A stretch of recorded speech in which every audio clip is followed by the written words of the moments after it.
Okay, here we go. Probably sure you guys saw in the last video, or at least a couple last videos, how I was making the Narrows game. But this is what we're getting progress-wise so far. It's not bad, but still could use a few little improvements here and there. So yeah, that's kind of what I'm doing right now. And you know, it's kind of odd too, like, I never really intended this to really be a full-on project of any sort, but, you know, I guess you just do somewhat kind of, you know, figure out what commitments you need to make after a while on a certain game that you start. I certainly feel like it's at least that case for me. But, you know, I think this game will have some potential to it. You know, I think it'll be something pretty cool to see here and there. And you know, if we're lucky enough as of that, who knows? Maybe it might become one of the next best narrow gauge train simulation games. So, but yeah, obviously it's still in the early phases of development and everything along those lines. But you know, it'll get there eventually. It's a matter of time right now.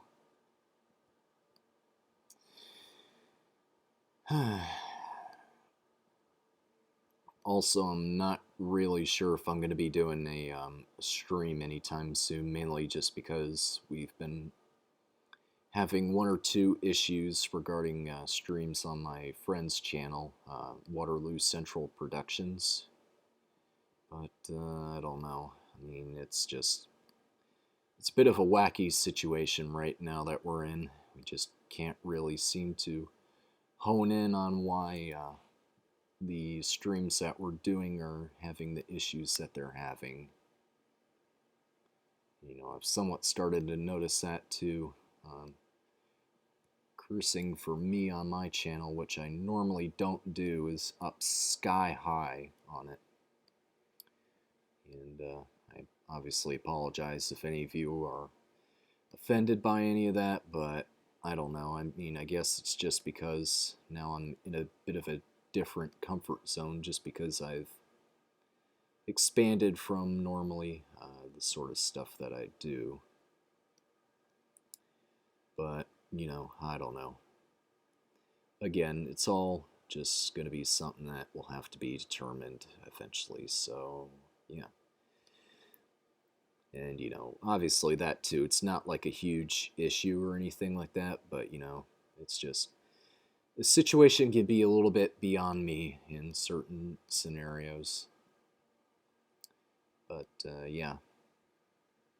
And here are the locomotives that I'm prototyping so far for the game. We have this little 040 locomotive number 4. Thinking about maybe making this Vulcan type locomotive. And then we have this 242 Columbia locomotive, which is, at least I believe that's what the name is for the 242 wheel configuration is Columbia, but I based this one off of the, what is it, the Sandley 242 at the Heston Steam Museum, as well as the, what is it, that one Rogers built locomotive that I think is in New Zealand. It's also 242. Yeah, that's a big inspiration for it. And this 040 was actually inspired by the 040 over at the Staffel Barn in England, I do believe is where it is. Yeah, don't mind these. They're just older models that I'm looking back at to get a basis for the new logging locomotives that I'm making. This one right here is a Davenport geared Duplex locomotive, or it's based off of it. There's a couple of differences, like the cylinders are turned so they're facing the other way. Because with the Davenport, they'd be facing the other way At least the real life example, they'd be facing the other way, but you know, you gotta kind of add a little bit of artistic liberty sometimes. So yeah. And then we have this small child here, which is the Dunkirk locomotive that I made, or at least my interpretation of a Dunkirk. I have no idea why they have these decals on the. Why has this decal on the inside of the frame? Moreover, why I forgot to get that, but I don't know. But yeah, it's a Dunkirk. It's got the same V-twin engine as the Heisler, which is actually, I believe it's because of the Heisler design was actually built off of the Dunkirk at some point in time, but yeah. And then this is the Heisler right here, which is a two-truck Heisler.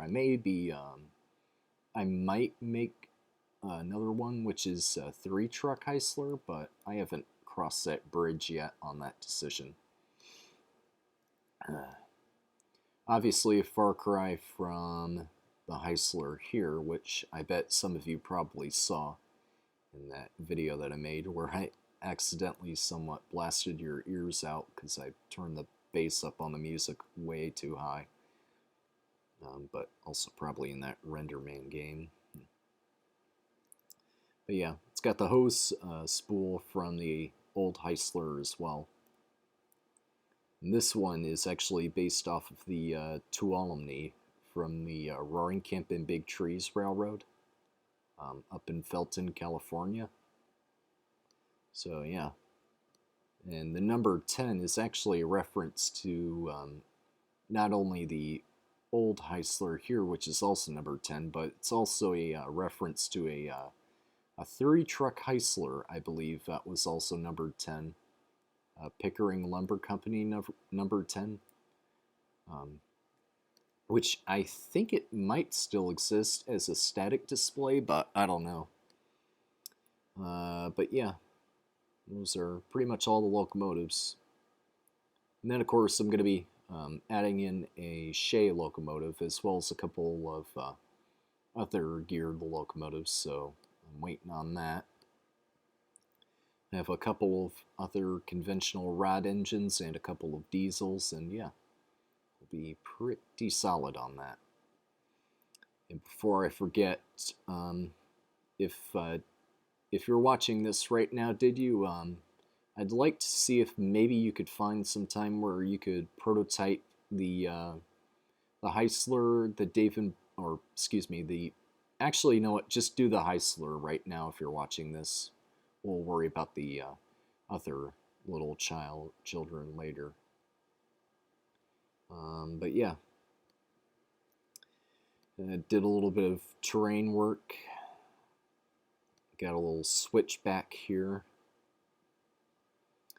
And yeah, I changed the bridge up a little bit. I have to extend the river, and then we'll extend the railroad beyond that. So that's pretty much what we're doing there. And then, of course, we also have to figure out what we're going to do in the case of, the track going out here, because it stops right there. I also need to figure out what I'm going to do in the case of the track going this way and this way on top of that. So, yeah. That, excuse me, that has yet to be determined, but, yeah. And then, of course, this is the St. Thomas Narrow Gauge Railroad Museum. This is primarily the place where I plan to store a bunch of photos of the railroad. So obviously of the 242 and a sepia color, black and white, and colored variants. They're all just Roblox screenshots in case you're wondering. Anyway. And then of course you have this little caved in summer home, I guess. But yeah, this is actually a reference to somewhere Wales, where they have like the little caved in house up by that abandoned part of the track. That's the reference I made there. And then of course I have to make the railroad crossing here, which you saw at the beginning of the video. All a bunch of good projects that will be updated in good time. And of course, this is the engine shed right here. We have the water tower and the station. I'm thinking we'll be changing the station out and maybe changing out the water tower for something a bit more original. But yeah, those are just placeholders. And of course, we have the engine shed. We have this Plymouth diesel, which my friend Waterloo made. We have this, I believe it's a Denver and Rio Grande Western steam locomotive number 190. And this, I believe, was made by Didu as well. Got like a little lathe or whatever. I've got a toolbox, and then if you go in the other part of the building, you got all this crap right here just scattered around, which I thought I'd add in here just because I thought it was a nice little detail to put in. But yeah, as I said, they'll be updated in good time. But yeah, that's pretty much what is going on in the world of the Narrows so far. Might not look like much, but we're actually making some pretty steady progress on it. You just gotta pick a time and a place where we can get the whole team together to build it and everything along those lines. So yeah, that's pretty much what's going on there.